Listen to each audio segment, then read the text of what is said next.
અમદાવાદની અસારવા સિવિલ હોસ્પિટલમાં વર્ષ 2025 દરમિયાન રોગચાળાની ચિંતાજનક સ્થિતિ જોવા મળી રહી છે, જેમાં આખા વર્ષમાં 11 લાખથી પણ વધુ દર્દીઓની ઓપીડી નોંધાઈ છે। વર્ષ દરમિયાન વાયરલ ફીવરના સૌથી વધુ 4705 કેસ નોંધાયા છે, જ્યારે કે પાણીજન્ય રોગોમાં ઝાડા ઉલટીના 2000, કમળાના 2283 દર્દીઓએ સારવાર લીધી છે।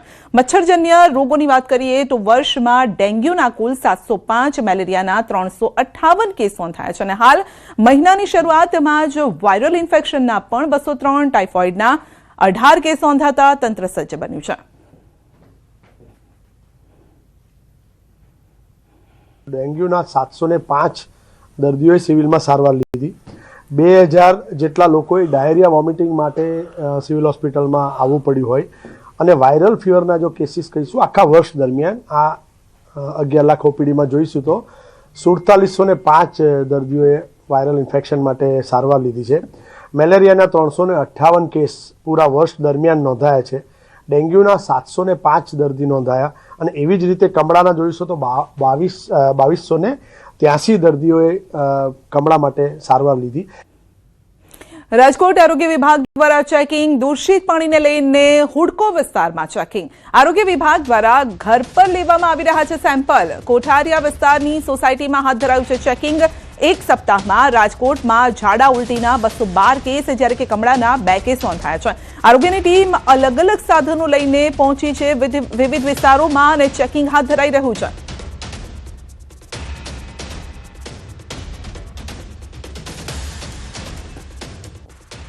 ગાંધીનગરમાં જે રીતના રોગચાળો સામે આવ્યો છે તેને લઈને રાજકોટનું આરોગ્ય કેન્દ્ર પણ એલર્ટ થયું છે। અત્યારે રાજકોટ શહેરના હુડકો ચોકડી વિસ્તારમાં આરોગ્ય વિભાગની ટીમ દ્વારા જે છે એ ક્લોરીન ટેસ્ટ કરવામાં આવી રહ્યો છે। આ દ્રશ્યોમાં પણ જોઈ શકો છો કે જે રીતના જે છે અત્યારે પાણીમાં જે છે આરોગ્ય વિભાગની ટીમ છે તે ક્લોરીન ટેસ્ટ કરી રહી છે। કઈ રીતના આખી કામગીરી કરી રહી છે આપણે જે છે જે આરોગ્યકર્મી છે આપણે એમની પાસેથી જાણીશું। આ જે પાણી છે તે લીધું છે અને અત્યારે તેમાં જે છે એ કેમિકલ પણ ઉમેરવામાં આવ્યું છે। કઈ રીતના આખો ટેસ્ટ થતો હોય છે અને શું આખી કામગીરી થતી હોય છે? આપણા વિસ્તારમાં જે લાઇનમેન પાણી ખોલે લાઇન ત્યાંથી પહેલું ઘર અને છેલ્લું ઘર, જ્યારે પાણી આવે 10 મિનિટ પહેલાં પાણી જવા દેવાનું, પછી અમે કસનરીમાં માત્રા પ્રમાણે પાણી ભરીએ છીએ અને પછી આ 2 થી 3 ટીપા ઓથોટોલિડેન સોલ્યુશન હોય છે આમાં ઉમેરવામાં આવે છે। હા, આ રીતના ઉમેરા બરાબર। પછી 2, 5, 10 મિનિટ સુધી હલાવીને રાખવાનું હોય ક્લોરોસ્કોપમાં અને પછી એની સાથે સરખાવીને આપણે પીપીએમ હોય ક્લોરોસ્કોપની અંદર 0.2 થી 0.5 પીપીએમ સરખાવીને 2 થી 5 ની વચ્ચે આવે 0.2 થી 0.5 પીપીએમ વચ્ચે તો પાણી પીવા લાયક છે, ક્લોરિનેશન યુક્ત ચોખ્ખું। ચોક્કસથી જે રીતના આ જે છે પાણી પીવા લાયક છે કે કેમ તેને લઈને જે છે આ તપાસ કરવામાં આવતી હોય છે। આ જે છે ક્લોરીન ટેસ્ટ છે તે કરવામાં આવતું હોય છે। જો કોઈ ખામી જણાય તો જે છે તેમને આગળ પણ જાણ કરવામાં આવતી હોય છે। ત્યારે રાજકોટ શહેરમાં જે કોઈ કહી શકાય કે કોઈ રોગચાળો ન ફેલાય એટલા માટે આરોગ્ય વિભાગની ટીમ સતર્ક થઈ છે અને દરરોજ અલગ અલગ વિસ્તારમાં અલગ અલગ ઘરોમાં જઈને આ રીતના ચેકિંગ કરવામાં આવતું હોય છે। ખાસ કરીને રાજકોટ શહેરમાં જે છે અગાઉ પણ અનેક વખત દૂષિત પાણીની ફરિયાદ આવી ચૂકી હતી, ત્યારે જે છે અત્યારે ટીમ દ્વારા જે છે રાજકોટ શહેરના હુડકો વિસ્તાર સહિતના અલગ અલગ વિસ્તારોમાં ચેકિંગ હાથ ધરવામાં આવી રહ્યું છે। હાર્દિક જોશી, ન્યૂઝ 18 ગુજરાતી, રાજકોટ। તો વાવધરા જિલ્લાની નર્મદા કેનાલમાં ગાબડા પડવાનો સિલસિલો યથાવત છે। ભાભર તાલુકાના સનીસડા વજાપુર માઇનર 2 કેનાલમાં પડ્યું છે 15 ફૂટનું ગાબડું। કેનાલનું પાણી આજુબાજુના ખેતરોમાં ફરી વળતા ખેડૂતોને નુકસાન। કેનાલમાં ગાબડું પડતા એરંડા, જીરું, તંબાકુ અને રાયડાના પાકને પણ નુકસાન છે। સનીસડા માઇનર 2 કેનાલમાં સાફ સફાઈનો અભાવ છે, જેના કારણે ગાબડું પડ્યું છે। નર્મદા વિભાગના અધિકારીઓ અને કોન્ટ્રાક્ટરોની બેદરકારીના કારણે લાખો લીટર પાણીનો વેડફાટ થઈ રહ્યો છે। વધુ અપડેટ મેળવીશું સંવાદદાતા કિશોર પાસેથી। જી કિશોર, આ પહેલી એવી ઘટના નથી જ્યારે કેનાલમાં ગાબડું પડ્યું હોય, પરંતુ વારે ઘડી આ પ્રકારના ગાબડા પડે છે અને ખેતીને નુકસાન થાય છે। ચોક્કસથી વાવ થરાદ જિલ્લાની નર્મદા કેનાલ પસાર થાય છે। અનેકવાર આ માઇનોર કેનાલોની અંદર ગાબડા પડે છે અને ગાબડા પડવાના લીધે ખેડૂતોને નુકસાની વેઠવવાનો વારો આવે છે. મહત્વની વાત તો એ છે કે નર્મદા વિભાગના અધિકારીઓ અને કોન્ટ્રાક્ટરો દ્વારા આ માઇનોર કેનાલોની સાફ સફાઈ ના કરવાના લીધે ગાબડા પડતો હોવાનો ખેડૂતોનો આક્ષેપ પણ છે.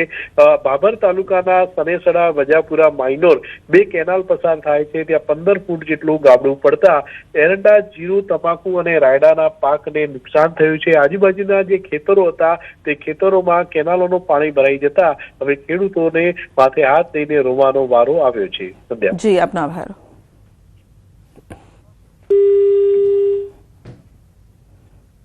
તો જૂનાગઢમાં એક જ કોમના 2 જૂથ વચ્ચે થઈ છે અથડામણ અને માંગરોળના નાંદરખી ગામની આ ઘટના છે, જેમાં વોટ્સએપ ગ્રુપમાં મેસેજ કરવા બાબતે અથડામણ થઈ છે. મહિલા સહિત 3 લોકો ઘાયલ થયા છે. ઇજાગ્રસ્તોને સારવાર હેઠળ ખસેડવામાં આવ્યા છે.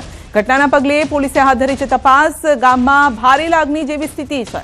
તો મારામારીના લાઈવ વિડીયો પણ સામે આવ્યા છે. 4 લોકો સામે ફરિયાદ પણ નોંધવામાં આવી છે. તો મારામારીના લાઈવ વિડીયો સામે આવ્યા છે. જૂથ અથડામણ થઈ છે જૂનાગઢમાં. વધુ અપડેટ મેળવીશું સંવાદદાતા અમાર પાસેથી. જી અમાર, મારામારીના આ લાઈવ દ્રશ્યો, શું છે મામલો?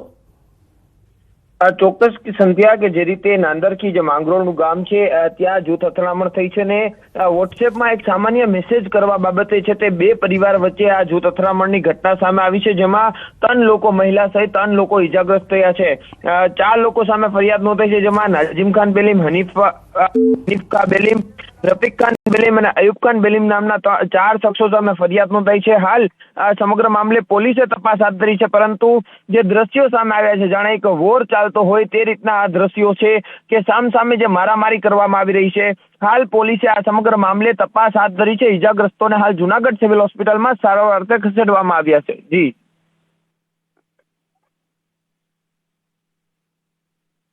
પોલીસ શું કરી રહી છે? કારણ કે ધોળા દિવસે આ રીતે લોકો સામે આવી ગયા, મામલો બીચકી પણ શકે છે.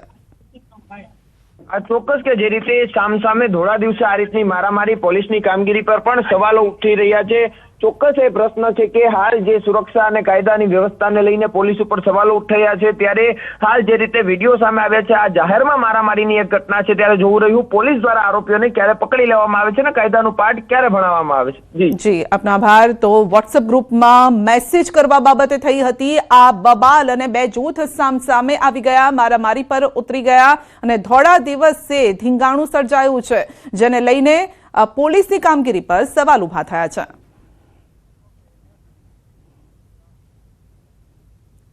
વડોદરા જિલ્લાના સાવલીમાં ખનન માફિયા બેફામ. મેવલી ગામે લાંબા સમયથી ચાલી રહેલા ગેરકાયદેસર માટી ખનનથી ગ્રામજનો પરેશાન છે. ગ્રામજનોએ એકઠા થઈ ખનન માફિયાઓ સામે રોષ વ્યક્ત કર્યો છે. ખનન માફિયાઓ સાથે અધિકારીઓની મિલીભગત હોવાના ગંભીર આક્ષેપ પણ થયા છે. સરકારી પડતર જમીન પર માફિયાઓએ કબજો જમાવ્યો હોવાના આક્ષેપ થઈ રહ્યા છે. અનેક વખત ફરિયાદ કરવા છતાં અધિકારીઓ નથી કરી રહ્યા કોઈ પણ કાર્યવાહી. હવા અને ધ્વનિ પ્રદૂષણથી આરોગ્ય સંબંધિત સમસ્યાઓ ઊભી થતી હોવાનું ગ્રામજનોએ જણાવ્યું છે. કોન્ટ્રાક્ટરે અમને કોઈ પણ પ્રકારની જાણ કરેલ નથી. કેટલું ગોદ્યું છે, શું કર્યું છે, કેટલા ઊંડાઈ છે એની કોઈ જાણ કરવામાં આવેલી નથી. તો અમારા ગામજનોની એક વિનંતી છે કે આ તાત્કાલિક ધોરણે જે તે પુરાવા આપી ખનન થાય છે